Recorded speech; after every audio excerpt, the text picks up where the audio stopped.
Hi, this is Tony for Metal Exposure, and I'm sitting here with Chris Jericho Yes, from me. Fozzy. You nailed it. Finally, I did something good. You did.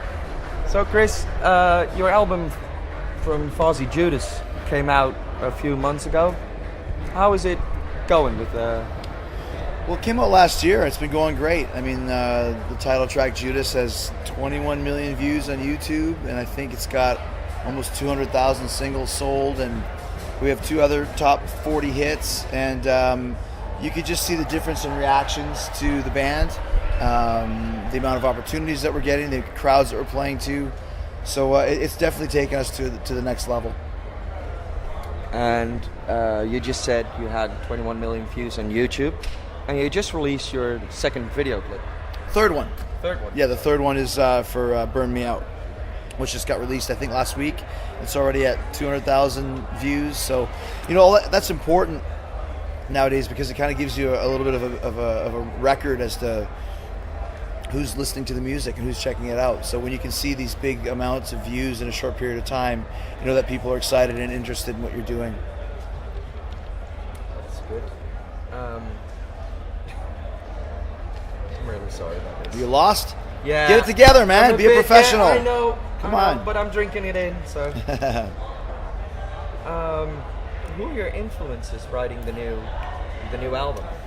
Well, I mean, I think the difference in this record is we worked with a producer called Johnny Andrews who had a lot of influence in the writing. And I think the biggest influence that we had was just ourselves. You know, I think Fozzy now knows what we sound like as a band. It's very heavy, but it's very groove-oriented, a lot of melodies, a lot of harmonies, and I think a lot of diversity in that music as well. So once you can kind of figure out who you are as a band, it makes it a lot easier to write songs, but also it gives you a template to know you have to stay with this basic foundation of what the band is. And if you can do that, you'll continue to grow. Right. You've been in the band for a long time. This is practically Fozzy. People tend to forget the band when they scream Y2J. Once in a while, but not too often. I mean, you'll get that once in a while, but the majority of the time, they'll revert to Fozzy or switch to Fozzy fairly quickly. And at the end of the set, it's always Fozzy chants. And listen, you go to AC/DC show, they chant Angus. So sometimes if they're chanting Y2J, that's okay. But at the end of the set, it's the Fozzy chants that are always much louder. Yes, we saw that earlier today at the... Yeah, at the beginning, it was Y2J, and then after the second song, it was Fozzy, and that was it all the way through. So, what do you think about that? Is it... because people tend to do a lot of wrestling things and they take them to the shows. What is your thing about that? How do you feel about that? well, I mean, it doesn't bother me. I mean, it's part of what I do.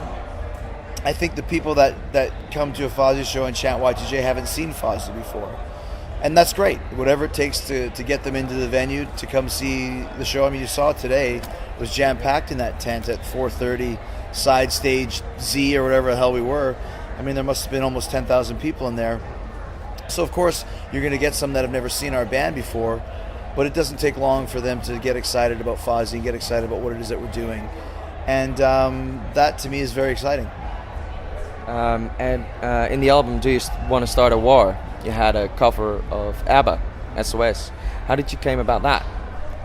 We were just listening to music in the dressing room. I think that song came on and Rich suggested it, and it's a very dark, heavy song. It's got some great instrumental parts in it. And when we just worked it out, we said this is very, very cool. It's a song that you wouldn't expect somebody to cover. And when you hear it, it really fits. What can you tell us about the Chris Jericho cruise? Just, ChrisJerichoCruise.com. I mean, it's just rock and wrestling rager at sea, a little bit of everything that I'm into. We did the Kiss cruise a few years ago, and afterwards I just was thinking, like, I could really do this. I should do my own cruise and make it rock and roll, make it wrestling, and make it everything in between, and that's what we decided to do. And it took 2 years to make it work, but we're up and running, and we're getting close to selling it out, so it's very, very exciting. That's pretty awesome. And you are very social on social media. Do you want to tell anything about that? Normally people are just... Well, I think it's important to use it as a tool. it's a tool that you can use to promote your band, and you get that instant gratification of finding out what people are into, what they're not into, the numbers that they're liking and not liking. So you can always kind of get a judge on what's going to be popular by what you're posting on social media. And you do a lot of Facebook Live videos? Try to. Facebook Live, Instagram Live, I try and spread it around a bit.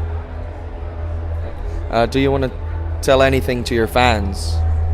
No, just that we're very excited whenever we get a chance to play such a prestigious festival like Wacken, and we had a great show today, and we're looking at coming back a lot sooner than 5 years. I think we played last year, 2013, so it's good to be back now. Yeah, that's the only 2 years it's been really warm around here. Yeah, well, that's us. Fozzy brings the fire, baby.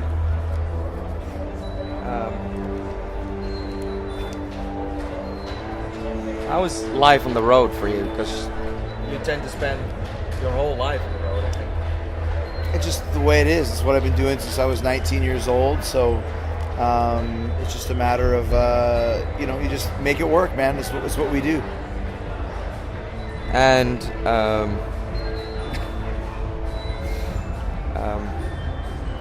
why did you get into wrestling and the music? What was your passion? Just a big fan of both. When I was a kid, decided that's what I wanted to do, and that's what I wanted to make my job. And here we are. I got a chance to do them both. So it's your dreams and goals can come true if you put your mind to it. So, can I ask you another wrestling question, or? I think it might be the last one, though, right, Jack?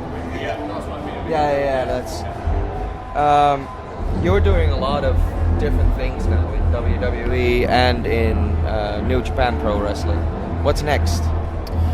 Well, I'm not really too sure. I know that I always like keeping people guessing, so even if I did know, I wouldn't tell anybody. So you just have to wait and see. All right. Thank you so much. All right. Appreciate it.